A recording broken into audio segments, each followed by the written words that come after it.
ಮೀಡಿಯಾಗೆ ಬೇಕಾಗಿರುವುದು ಸ್ವತಂತ್ರ ಧ್ವನಿ. ಆ ಸ್ವತಂತ್ರ ಧ್ವನಿ ಉಳಿಸಲು ನೀವು ಮಾಡಬೇಕಾದದ್ದು ಇಷ್ಟೇ. ಅದೇನಪ್ಪಾ ಅಂತಂತಂದ್ರೆ ನಿಮ್ಮ ಕೈಲಾದಷ್ಟು ಸಹಾಯ ಈ ಚಾನಲ್ಗೆ ಮಾಡಿ ಹಾಗೂ ನಿಮ್ಮ ಧ್ವನಿಯನ್ನು ಕಾಪಾಡಿಕೊಳ್ಳಿ. ಇದಕ್ಕಾಗಿ ಇವತ್ತು ಮತ್ತೊಮ್ಮೆ ನಿತೀಶ್ ಕುಮಾರ್ ಅವರು ಪಲ್ಟು ಹೊಡೆದ್ರ. ಒಂದು ವೇಳೆ ಇದು ನಿಜ ಆದ್ರೆ ಬಿ ಜೆ ಪಿಯ ಅಂತ್ಯ ಸ್ಟಾರ್ಟು ಅಂತ ಇಲ್ಲಿಯವರು ಏನೋ ಆರೋಪ ಮಾಡಿದ್ದಾರೆ. ಕಾಂಗ್ರೆಸ್ಸಿಗರಾಗಿರ್ಬೋದು, ವಿರೋಧ ಪಕ್ಷದವರಾಗಿರ್ಬೋದು, ಎಲೆಕ್ಷನ್ ಕಮಿಷನ್ ತನಕ ಇಟ್ಕೊಂಡು ಗೆಲ್ತ ನಡೆದಿದ್ದಾರೆ ಅಂತೇಳಿ.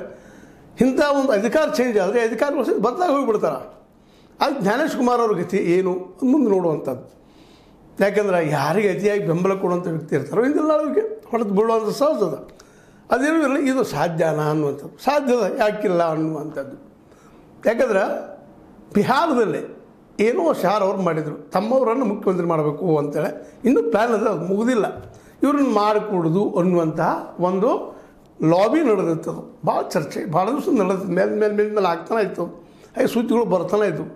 ಆ ಸುದ್ದಿಗಳೆಲ್ಲ ಗಟ್ಟಿನಲ್ಲೇ ಇವತ್ತು ಅದಕ್ಕೊಂದು ರಿಸರ್ವ್ ಬರ್ತಾಯಿದೆ. ಈ ಹಿಂದೆ ನಾಯ್ಡು ಅವ್ರ ಜೊತೆಗೆ ನಮ್ಮ ರಾಹುಲ್ ಗಾಂಧಿ ಅವ್ರ ಗೆಳೆತನ ಆಗಿರ್ಬೋದು, ಅಖಿಲೇಶ್ ಯಾದವ್ ಅವ್ರ ಗೆಳೆತನ ಆಗಿರ್ಬೋದು, ಜೊತೆಗೆ ನಿತೀಶ್ ಕುಮಾರ್ ಅವ್ರ ಗೆಳೆತನ ಆಗಿರ್ಬೋದು. ಇಲ್ಲಿವರೆಗೆ ಈ ಬಿ ಜೆ ಪಿಯನ್ನು ಅವ್ರು ಯಾರು ನಂಬೋದವ್ರು. ಮೂಲತಃ ಮೋದಿಯವ್ರನ್ನು ಕಠೋರವಾಗಿ ವಿರೋಧ ಮಾಡಿದಂಥವರು ಈ ನಿತೀಶ್ ಕುಮಾರ್. ಹಾಗಾದ್ರೆ ಈಗ ಹೊಂದಾಣೆ ಮಾಡಿಕೊಂಡ್ರು ಅಧಿಕಾರಕ್ಕಾಗಿ ಏನೆಲ್ಲ ಆಗ್ತಾಯಿದೆ ಈ ದೇಶದಲ್ಲೇ. ಹೀಗಾಗಿ ಇವತ್ತು ಮತ್ತು ಅಧಿಕಾರಕ್ಕಾಗಿ ಪಲ್ಟುರಾಮ್ ಆಗ್ತಾಯಿದ್ದಾರೆ. ಅವ್ರ ದೃಷ್ಟಿಯಲ್ಲಿ ಸರಿ, ಇನ್ನೊಬ್ಬರ ದೃಷ್ಟಿಯಲ್ಲಿ ಅನೈತಿಕತೆ ಇರಬಹುದು.